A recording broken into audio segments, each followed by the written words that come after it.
People thought for years that Vivian Vance signed a contract to acquire weight so that Lucy would look slimmer. But that was all a lie. Lucy made it up as a joke at a party. And for some reason, the world believed it for years. What really transpired behind the cameras was considerably worse. Vivian went through things that no one else knew about. She came to work with black eyes. She loathed her co-star so much that she drank champagne after he died. For years, the business fought to hide these facts, but now everything she wanted the world to know is finally coming out. Vivian Roberta Jones came into the world on July 26. In Cherryvale, Kansas, in 1909. There weren't any songs or stories in her childhood home.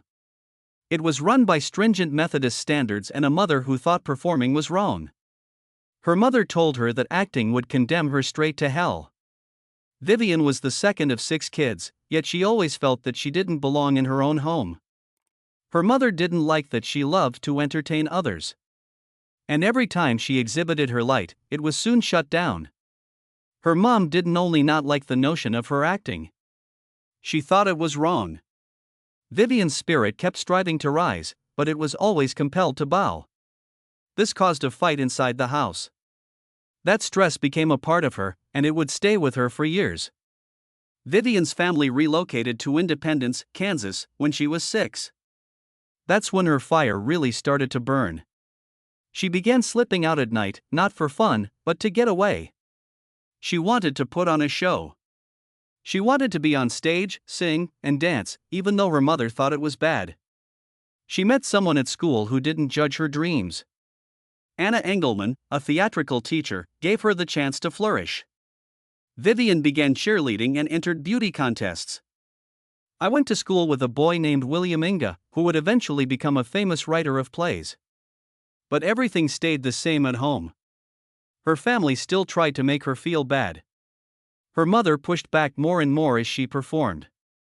Friends began to nickname her Viv, which may have been because it seemed more free and light, as if she weren't tied to the world she was attempting to get away from. Then came the time that altered everything. She stopped using her last name. She quit being Jones and became Vivian Vance instead. She chose Vance after a man named Vance Randolph, who collected old folktales. She might have seen herself in those stories, which were wild, free, and not afraid of what people thought. She left Kansas and headed to Tulsa, following stages while her family moved on without her. She wasn't just leaving. She was cutting the wire. She was no longer her mother's daughter. She was now her own person. She was only 21 years old when she became one of the inaugural performers at the Albuquerque Little Theater in 1930. She played both a sexy woman and a kind nun on that stage, which were two sides of her existence in a way. People started calling the building the Vivian Vance Playhouse because her shows were so good. People in the neighborhood spotted her skill and supported her. They even put on a benefit show to earn money so she could go to New York to pursue acting. She sang My Man in a little review and became a local star. She had been advised not to do a lot of things, yet all of a sudden, those things were what gave her a future. She took a train to New York with $50 and a suitcase full of hopes. During the day, she worked as a waitress, and at night, she auditioned. It was always a no. She regularly skipped meals to save money on Metro ticket, but she never gave up. And eventually, in 1932, she got a part in the chorus in Music in the Air, a Broadway musical that ran for 2 years. It was her time. People started to notice how she walked, how she said her lines, and most of all, how amusing she was. The chorus girl was changing little by little. In 1937, she got a last-minute call to take over for someone in the play Hooray for What? She ended up playing more than 200 shows. That year, she got her largest stage role in the successful musical Let's Face It, which she starred in with Danny Kaye and Eve Arden. The show had 547 performances, and Vivian had finally shown that she was good enough. But success didn't make the agony go away. She kept going, even when it pained. She eventually joined a play called Over 21, which took her to Africa during World War II. She was no longer in the background. She was the star, but her life outside of work was falling apart. She married a man called Joseph Danek Jr. when she was 19, expecting that marriage would help her get away from her strict household. It didn't work. He left town again after 3 years, leaving her behind. In 1941, she married an actor called Philip Ober. That marriage lasted longer, but it hurt even more. Ober didn't like that his wife was more successful than he was. He got violent. He hit her. He made her feel weak. Lucille Ball, who would later star with her, even witnessed it and called it out. But the damage was bad. Vivian kept acting, but she was falling apart within. Vivian had a breakdown in 1945 while on tour with the play The Voice of the Turtle. She put it simply, "I lost it." She thought she was going crazy. The burden of stardom in childhood and the pain of her marriage all came crashing down. She went to treatment and stayed in it for a long time. She gently pulled herself back together. That event made her different. She started going to psychiatric hospitals, not as a famous person, but as someone who understood the anguish. She didn't strive to change people. She just said they weren't alone. She kept on acting. Her best accomplishment on stage was still, let's face it, but there were 1,000 squandered possibilities behind the ovation. She traveled to California to try her luck at movies after a revival of The Cradle Will Rock in 1947. It didn't work out. In 1950, she was in The Secret Fury, and in 1951, she was in The Blue Veil. One producer asked her to do a dazzling striptease in a musical. She said no. Mary Martin became famous subsequently for that part. She lost a role in Carousel 2 because a choreographer wanted to get back at her. The problems kept coming. She didn't give up, though. Television changed a lot in 1951. Vivian Vance, who was 42 years old, was chosen to play Ethel Mertz in I Love Lucy. People thought she had signed a bizarre contract for years, suggesting that she needed to add 15 pounds to make Lucille Ball look better by comparison. But that deal never happened. It was only a joke. Lucille made it up for fun at a party, creating stupid rules like you have to gain 5 pounds every week and you can never be funnier than me. But others believed it, and the falsehood lived on for years. Vivian's weight really just varied over time. She was always on a diet. And even though Lucy may have wanted to look better next to her, there was never a true deal. That tale, on the other hand, became one of the most renowned stories in Hollywood. Vivian wasn't a nobody before I Love Lucy. She has been on Broadway since the late 1920s. She even took Ethel Merman's place in 2 musicals by Cole Porter. She was the star of her own shows by the early 1940s. Desi Arnaz and producer Jess Oppenheimer saw her on stage in La Jolla, California, in 1951. They employed her right away. But when Lucy found out she wasn't happy, she told Vivian, "You can't play Ethel. You are the same age as me. Your hair color is the same. You're too beautiful." To solve that, the crew made Vivian wear clothes that were excessively tight and put on makeup to make her look weird. They wanted her to look older and less glamorous so that Lucy could shine. Vivian didn't know who William Frawley was when she first met him on film. She questioned Desi, "Who's that old man over there?" When she heard that he would be playing her spouse, she giggled and claimed he looked more like her grandfather. Frawley heard that and never forgave her. From the start, he didn't like her. That hate never went away, and the real tension between them became part of the show. But she didn't simply have a problem with Frawley. Sometimes Lucy and Vivian would fight too. At one point during Lucy's pregnancy, she yelled at Vivian for being late. Vivian shot back with something so cutting that Lucy couldn't help but chuckle. They got along as comedy collaborators from then on. They may have fought for real, but they made magic on screen. Vivian made history in February 1954. She was the first woman to win an Emmy for Outstanding Supporting Actress. She won for her role as Ethel in 1953, and the prize started a new category at the Emmys. It showed how significant the other characters were. In 1954, 1956, and 1957, Vivian was nominated 3 more times. She felt stuck, even though she had won an award and was famous. People used to see her as a gorgeous Broadway star, but now they simply viewed her as Ethel, the plain landlady. The Emmy made her famous, but it also put her in a role that she was afraid would never end. There was a fight over money too. She made the same amount of money as Frawley in season 1, $280 a week. But by the 6th season, she was making $7,500 a week. That wasn't a stroke of luck.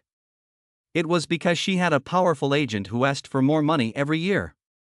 Women didn't often ask for more money back then. Vivian, on the other hand, didn't give up. She asked for even more when she joined the Lucy show in 1962. She wanted her name to be first. Better attire and more control over how things were done. She realized how valuable she was and wasn't hesitant to show it. The 1952 scene that everyone loved the most in I Love Lucy.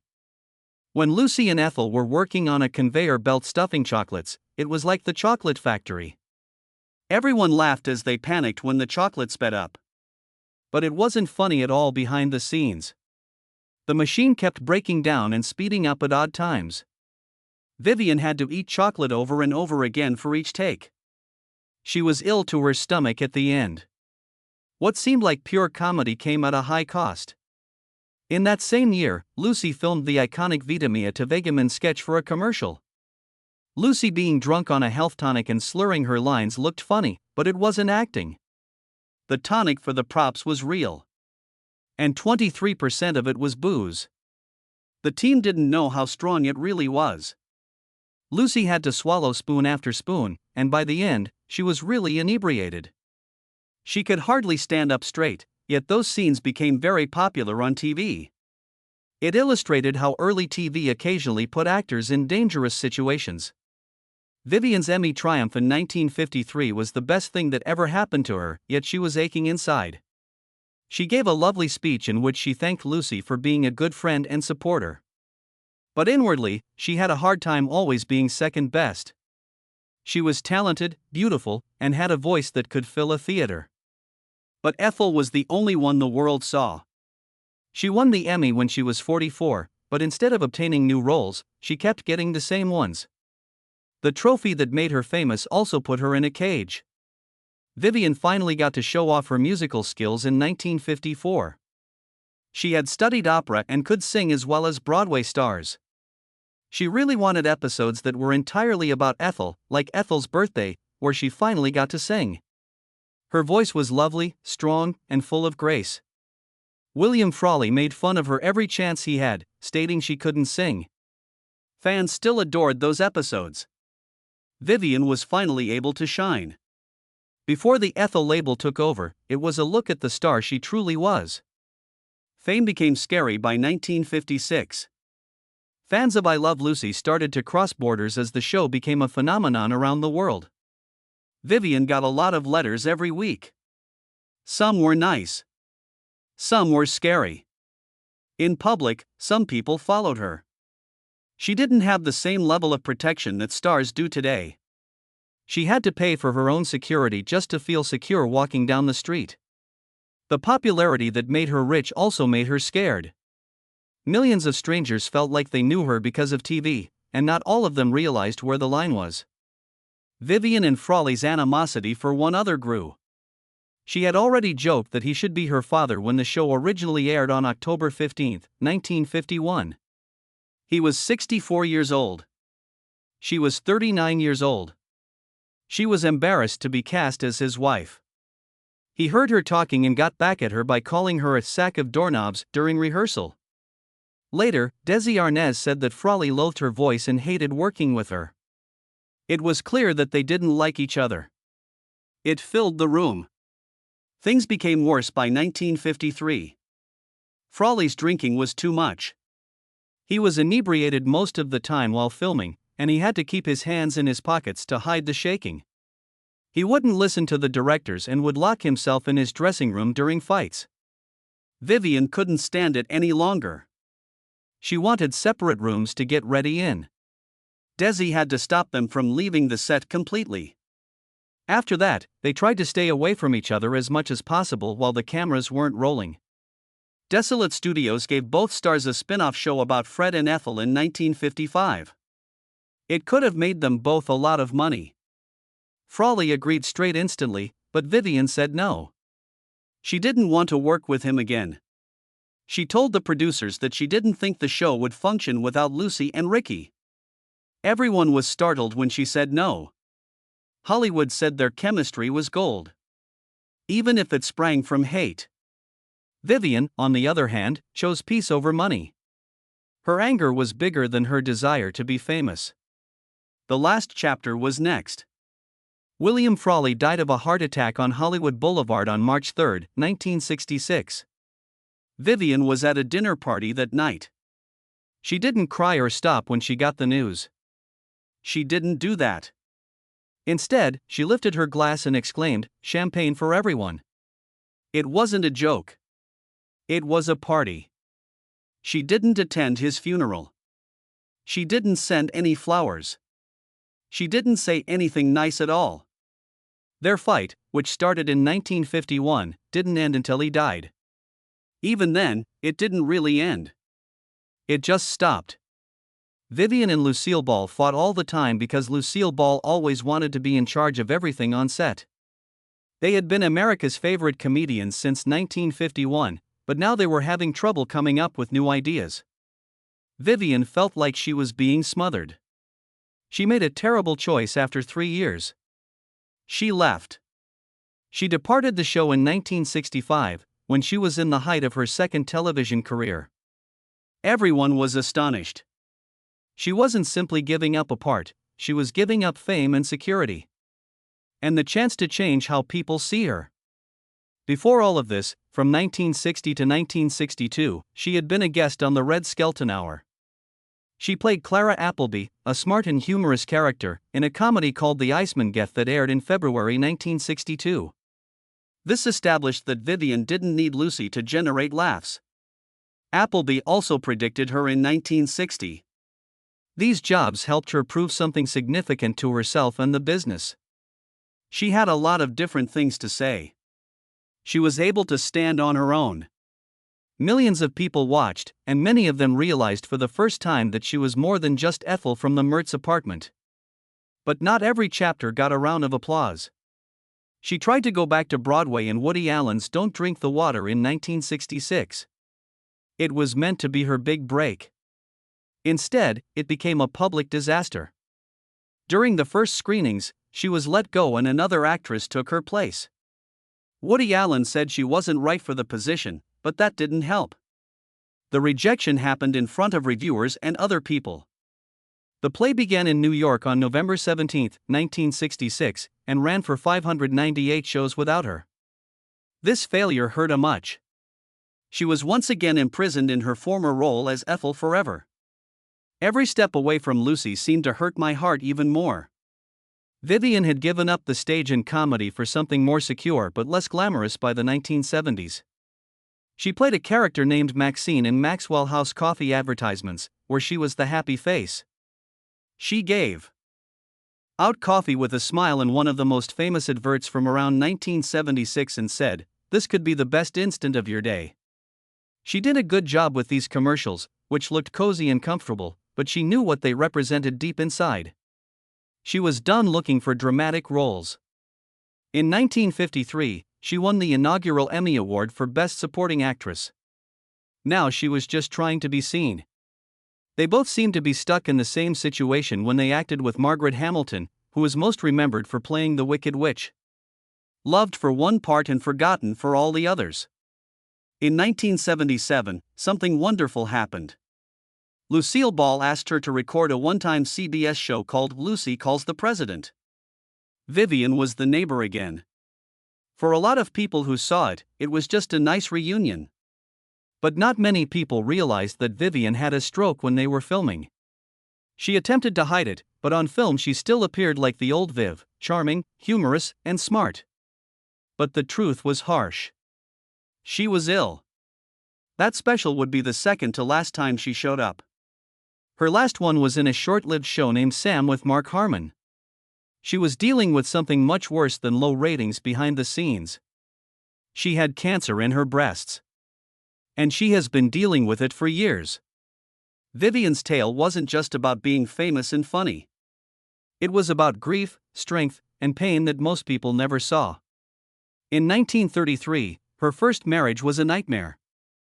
Joseph Danek was terribly jealous, and she had to run away to a women's shelter 2 years later to get away from his abuse.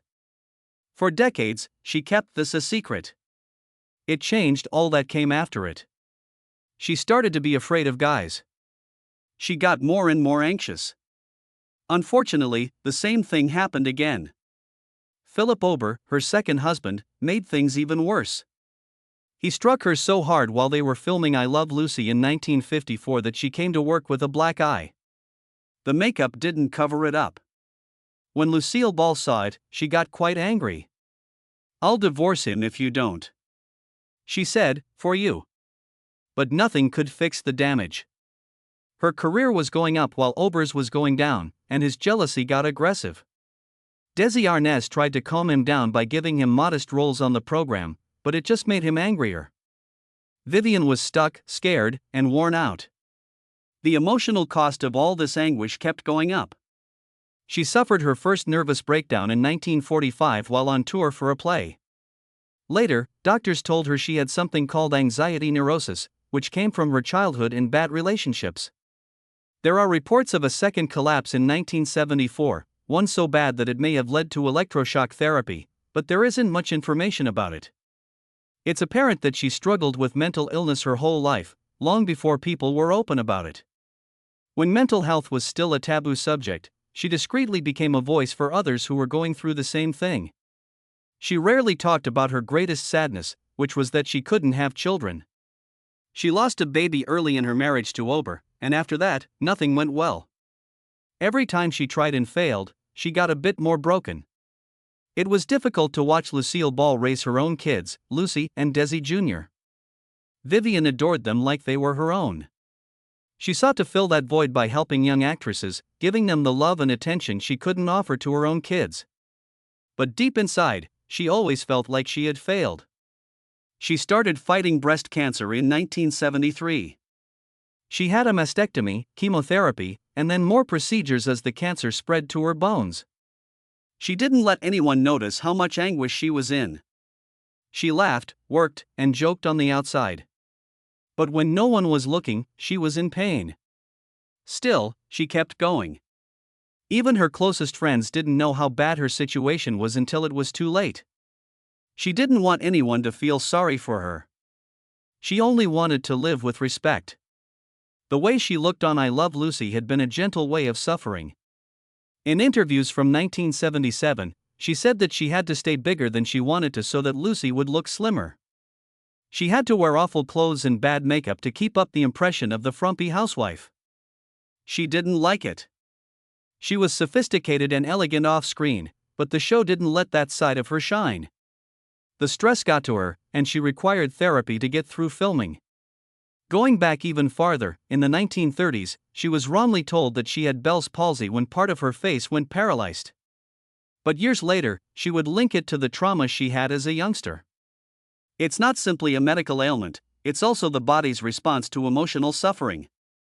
She became very self-conscious about her face, how she appeared, and how others saw her. She never got over that feeling of insecurity. After I Love Lucy ended, she was promised millions to keep the Fred and Ethel narrative going in a new program. William Frawley was ready, but she wasn't. She didn't like him. From the start, their relationship was bad for them. He drank too much, and she once said something about his age, which was 22 years older than hers. He never forgave her for that. She left everything behind when CBS gave her a spin-off. There was no amount of money that would make her want to be around him again. Lucille Ball came to see her in her last days, just a few weeks before she died. Vivian was living at a house in Belvedere.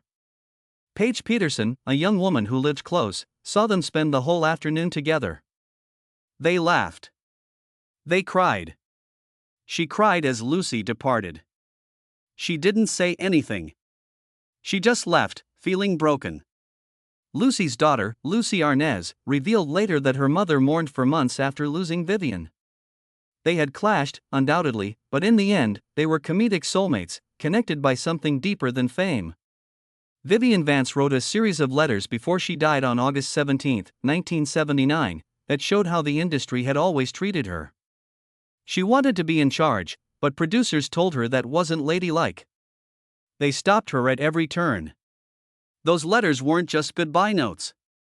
They were her last cry against the walls she had fought her whole life.